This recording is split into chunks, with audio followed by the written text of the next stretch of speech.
Hi everyone, आज की video में मैं आप लोगों के साथ 4 हेयर ग्रोथ हैक शेयर करने वाली हूँ जो कि आपके बालों के लिए बहुत ही ज्यादा अच्छे होने वाले हैं।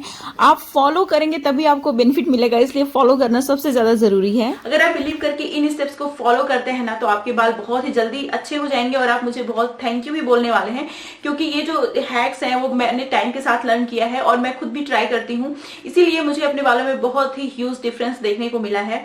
इवन मेरे पास एक बच्चा भी है, मैं उतना बहुत ज्यादा केयर नहीं कर पाती हूँ जितना मुझे करना चाहिए, बट स्टिल मैं अपने बालों की देखभाल करती हूँ और जो मैं करती हूँ वही मैं आप लोगों के साथ शेयर कर रही हूँ।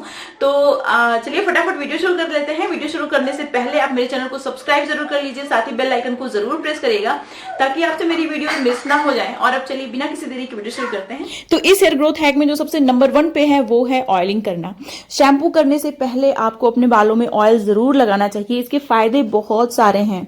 अगर आप नहीं लगाते हैं ऑयल, बहुत सारे लोगों को अपने बालों में ऑयल लगाना पसंद नहीं होता है, तो अगर आप बालों में तेल नहीं लगाते हैं, वैसे ही शैम्पू कर लेते हैं ना, तो आपके बाल बहुत ज्यादा ड्राई हो जाएंगे, क्योंकि नेचुरल ऑयल जो आपके बाल का है वो हट जाएगा, जिसकी वजह से आपके बाल बहुत ज्यादा ड्राई हो जाएंगे, कमजोर हो जाएंगे, रूखे सूखे हो जाएंगे। तो अगर आपके बाल कमजोर हो जाते हैं, रूखे सूखे हो जाते हैं, तो बाल बहुत ज्यादा झड़ेंगे भी और साथ ही आपके बालों की क्वालिटी बहुत ज्यादा खराब हो जाएगी, तो आप बाल लंबा नहीं कर सकते। इसीलिए बहुत जरूरी है कि आप अपने बालों में ऑयल लगाइए। अगर आप रात भर ऑयल नहीं छोड़ना चाहते हैं तो कोई जरूरत नहीं है आपको रात भर छोड़ने की। कम से कम 3 घंटे 2 घंटे आप अपने बालों में ऑयल लगा के छोड़िए, उसके बाद शैम्पू करिए। तो आप जब भी अपने बालों में ऑयल लगाते हैं ना, उसको गुनगुना गर्म कर लीजिए, तो उससे क्या होगा कि आपका और ज्यादा बेनिफिशियल हो जाएगा वो ऑयल, क्योंकि वो ब्लड सर्कुलेशन बूस्ट करेगा आपके स्कैल्प में। तो जब भी आप शैम्पू करने वाले हो उससे पहले 2-3 घंटा पहले अपने स्कैल्प में, साथ ही अपने पूरे बालों में एंड्स को जरूर फोकस करिएगा, पूरे बालों में ऑयल लगाइए, उसके बाद शैम्पू करिए आप। अच्छा, क्या आपको पता है कि आप अपने शैम्पू को बहुत ही ज्यादा इफेक्टिव बना सकते हैं? उसमें फ्यू इंग्रेडिएंट आप ऐसे ऐड कर दीजिए जो आपके बालों के लिए बहुत ज्यादा अच्छे होते हैं। तो ये जो दूसरा हैक है वो वही है, मैं आपको बताने वाली हूँ कुछ ऐसे इंग्रेडिएंट जो आपके बालों के लिए बहुत ही ज्यादा अमेजिंग होते हैं। तो सबसे पहले तो हम लोग यहाँ पे प्लेन वाटर की जगह, जैसे हम लोग शैम्पू में वाटर मिक्स करते हैं ना, तो प्लेन वाटर की जगह यहाँ पे राइस वाटर हम लोग ऐड करने वाले हैं। और मुझे नहीं लगता कि आप लोगों को राइस वाटर के बेनिफिट्स के बारे में मुझे बताने की जरूरत है। राइस वाटर बहुत ही अच्छा होता है हमारे बालों के लिए। तो इसको अच्छे से ऐसे तोड़ लेंगे ना, तो ये वाटर बहुत ही क्लाउडी हो जाएगा, प्लस इसको फर्मेंट करना है, तो रात भर के लिए इसको आप छोड़ दीजिए। मैंने रात भर के लिए छोड़ दिया था, उसके बाद मैंने इसको तोड़ के, इसका वाटर जो है वो बहुत क्लाउडी हो गया, सारा बेनिफिट्स वाटर में आ गया। उसके बाद मैंने इसमें एलोवेरा जेल ऐड किया है। आप घर का जो फ्रेश एलोवेरा जेल लीफ होती है ना, उससे जेल निकाल के आप ऐड कर सकते हैं। फिर उसके बाद इसमें मैंने लेमन ऐड किया है। तो ये जो सारी चीजें हैं वो बालों के लिए बहुत ही ज्यादा अमेजिंग होती हैं। प्लस मैंने आपको कई बार बताया भी है कि मैं नेचुरल शैम्पू का या तो यूज करती हूँ या तो फिर मैं बेबी शैम्पू का यूज करती हूँ, क्योंकि बेबी शैम्पू में ना बहुत ही लेस केमिकल होता है जो कि आपके बालों को हार्म बिल्कुल भी नहीं करता है। तो ये हम लोगों का बहुत ही अच्छा वाला अमेजिंग वाला शैम्पू तैयार हो गया। तो अभी हम लोग क्या करेंगे, इसी शैम्पू से अपना हेयर वॉश कर लेंगे। तो जब भी आप ऑयल लगाते हैं तो आप रात भर के लिए भी छोड़ सकते हैं। अगर आपने बहुत ही हल्का सा ऑयल लगाया है, तो अगर आपने हैवी हेयर ऑयलिंग की है तो कभी भी रात भर के लिए मत छोड़िए, उसके बाद शैम्पू से हेयर वॉश कर लीजिए आप। तो भी आप देख सकते हैं। और शैम्पू भी आपको सिर्फ स्कैल्प में लगाना होता है, बालों में नहीं लगाना होता है। फिर उसके बाद अच्छे से वॉश कर लीजिए। तो इस बात को आप याद रखिए, कभी भी शैम्पू को अपने बालों में मत लगाइए, स्कैल्प में लगाइए। जब आप धीरे धीरे मसाज करते हुए शैम्पू को निकालेंगे ना, तो आपके पूरे बाल साफ कर देगा, उतना शैम्पू सफिशियंट होता है। जो तीसरा हेयर ग्रोथ हैक है वो है हेयर मास्क लगाने का। मुझे नहीं पता आप में से कितने लोग इस हेयर मास्क को तवज्जो देते हैं, लेकिन हेयर मास्क बहुत ही अमेजिंग होता है आपके बालों के लिए। आपके बालों से बहुत सारी चीजों को क्योर करता है, ठीक है, जैसे डैंड्रफ को क्योर करता है, साथ ही आपके बालों को रिपेयर करता है और साथ ही आपके बालों को बहुत अच्छे से मॉइस्चराइज करता है। और यहाँ पे मैंने लिया है करी लीव और कलौंजी सीड और फेनुग्रीक सीड। तो ये सारे इंग्रेडिएंट मैक्सिमम चीजों में यूज करती हूँ। और ब्लैक सीड जो होता है ना, वो आपको आपके जो बाल सफेद हो चुके होते हैं उसको ब्लैक करने का काम करता है। इसको अच्छे से ग्राइंड करके इसका पाउडर बना लीजिए, ठीक है।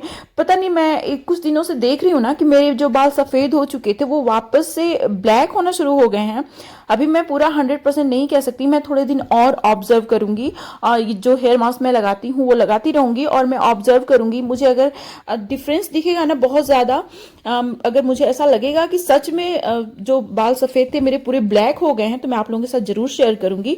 लेकिन मैं नोटिस तो कर रही हूँ कि मेरे बाल जो मेरा प्रीमेच्योर ग्रेइंग था ना, वो बिल्कुल भी स्टॉप हो चुका है। मतलब कि मेरे बाल जो सफेद थे उतने ही हैं, बढ़ नहीं रहे हैं, बिल्कुल भी स्टॉप हो गया है वो चीज। तो ये तो 100% श्योर है। लेकिन अभी मैं ना कह नहीं सकती कि मेरे बाल पूरे के पूरे जो व्हाइट थे वो ब्लैक हो गए हैं, तो मैं थोड़ा दिन और ऑब्जर्व करूंगी, उसके बाद मैं आप लोगों के साथ शेयर करूंगी। फिर उसके बाद मैंने क्या किया कि इसमें ओवर राइप बनाना, जो एकदम बनाना पक जाता है जिसको आप खा नहीं सकते, उसको मैंने डाला, उसमें थोड़ा सा योगर्ट डाला।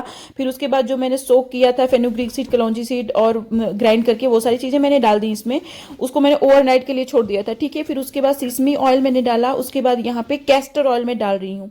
तो जो बनाना होता है और ये सारे ऑयल्स हैं उनके अंदर बहुत ज्यादा मॉइस्चराइजिंग प्रॉपर्टीज होती हैं, ये डैमेज बालों को रिपेयर करने का काम करते हैं। बाकी फेनुग्रीक सीड के बारे में तो पता ही है कि वो डैंड्रफ को क्योर करता है। साथ ही जो कलौंजी सीड होता है ना, वो आपके प्रीमेच्योर हेयर ग्रोइंग को ट्रीट करता है। असमय अगर बाल आपके सफेद होना शुरू हो गए हैं ना, तो आप ब्लैक सीड यानी कलौंजी सीड, आंवला, इन सब चीजों का यूज करेंगे तो आपके बाल बहुत जल्दी ठीक हो जाएंगे, प्रीमेच्योर हेयर ग्रोइंग स्टॉप हो जाएगी। प्लस आपको ये सारी चीजें करने के साथ साथ ना डाइट का भी ध्यान रखना होता है। ये बहुत कॉमन सेंस की बात है, इसलिए मैं हर वीडियो में अपने शेयर नहीं करती हूँ, लेकिन अगर आप चाहते हैं कि आपके बाल बहुत अच्छे हो जाएं, झड़े ना, तो इसलिए बहुत जरूरी है कि आप अपने बालों को प्रॉपर पोषक तत्व दें, प्रॉपर न्यूट्रिएंट दें।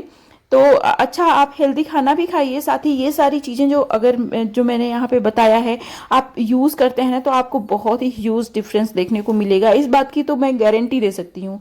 तो अभी मैंने हेयर मास्क लगा लिया है, इसको 3-4 घंटे के लिए छोड़ दूंगी, उसके बाद नॉर्मल वाटर से हेयर वॉश कर लूंगी। और जो number 4th hair growth hack है वो ये है कि आप हफ्ते में एक बार जरूर होममेड हेयर टोनर बोल लीजिए इसको, या फिर डिटेंगलर भी बोल सकते हैं। जैसे बहुत सारे लोगों के बाल बहुत उलझते हैं, तो आपको अगर टेंगल फ्री बनाना है अपने बालों को, तो आप इस टोनर का यूज जरूर करिए। इसमें मैंने लिया है एलोवेरा जूस, उसके बाद इसमें एलोवेरा जेल में ऐड कर रही हूँ। आप बिल्कुल भी fresh aloe vera juice and aloe vera gel add कर सकते हैं। जैसे आपके घर अगर एलोवेरा जेल का पेड़ है तो उसकी पत्तियां ले लीजिए, उसमें से जेल निकाल लीजिए, उसमें पानी डाल के ग्राइंड कर लीजिए, आपका जूस रेडी हो गया, ठीक है। फिर उसके बाद उसमें एलोवेरा जेल ऐड कर दीजिए। अगर आप फ्रेश यूज करेंगे तो ज्यादा फायदेमंद रहेगा। फिर उसके बाद इसमें मैंने एलोवेरा जेल तो डाला ही था, उसके बाद इसमें मैं ग्लिसरीन डाल रही हूँ। तो ग्लिसरीन हमारे बालों को बहुत अच्छे से मॉइस्चराइज करने का काम करता है। उसके बाद यहाँ पे मैं तुलसी एसेंशियल ऑयल ऐड कर रही हूँ। आपके पास जो भी एसेंशियल ऑयल है आप ऐड कर लीजिए। उसके बाद इसको अच्छे से शेक कर लीजिए, फिर अच्छे से इसको अपने बालों में स्प्रे कर लीजिए। जैसे देख सकते हैं आप, ऐसे ही स्प्रे करना है। तो स्प्रे करने से पहले आप अपने बालों को थोड़ा सा सुलझा लीजिए, उसके बाद आप इसको अपने पूरे बालों में स्प्रे कर लीजिएगा और इसको रात भर के लिए आप छोड़ दीजिए। इसको आपको वॉश करने की जरूरत नहीं है, ठीक है। और ये बहुत ही, अगर आप फ्रेश एलोवेरा जेल लीफ का यूज करेंगे, जैसे फ्रेश एलोवेरा जेल का यूज करेंगे, यहाँ पे लीफ का यूज नहीं करना है, थोड़ी थोड़ी जुबान कभी कभी फिसल जाती है। आप अभी आप देख सकते हैं ये हमारा टोनर बिल्कुल भी रेडी हो गया है। मैं इसको अच्छे से पूरे बालों में और स्कैल्प में अच्छे से स्प्रे कर लूंगी। उसके बाद मैं इसको वॉश नहीं करती हूँ, उसको मैं रात भर के लिए ऐसे ही छोड़ देती हूँ। तो इससे क्या होता है ना कि इससे आपके बाल डिटेंगल भी बहुत अच्छे से हो जाते हैं, सुलझ जाते हैं बहुत अच्छे से, और साथ ही आपके बाल बहुत अच्छे से मॉइस्चराइज हो जाते हैं। आपके बालों में बहुत ही अच्छी सी शाइन भी आती है, आपके बाल स्ट्रांग होते हैं, ठीक है। तो इन सारे ट्रिक्स को आप जरूर यूज करिए, फिर मेरे साथ रिजल्ट शेयर करिएगा। तो ये थी मेरी आज की वीडियो। मुझे उम्मीद है कि मेरी आज की वीडियो आप लोगों को पसंद आई होगी। इस तरीके की बहुत सारी वीडियोस और देखने के लिए मेरे चैनल को सब्सक्राइब जरूर कर लीजिए। सब्सक्राइब करना बिल्कुल भी फ्री है, बेल आइकन को प्रेस करना बिल्कुल भी फ्री है। तो फ्री में आपको इतनी सारी इन्फॉर्मेटिव वीडियो मिल जाती है, तो सब्सक्राइब करने में क्या जाता है, सब्सक्राइब जरूर कर लीजिए मेरे चैनल को। और साथ ही अगर आपको मेरी वीडियोज अच्छी लगती हैं तो अपने फ्रेंड्स और फैमिली में भी शेयर करिएगा, ताकि उन्हें भी बेनिफिट मिल सके। और अब मिलते हैं नेक्स्ट वीडियो में, तब तक के लिए बाय एंड स्टे हैप्पी।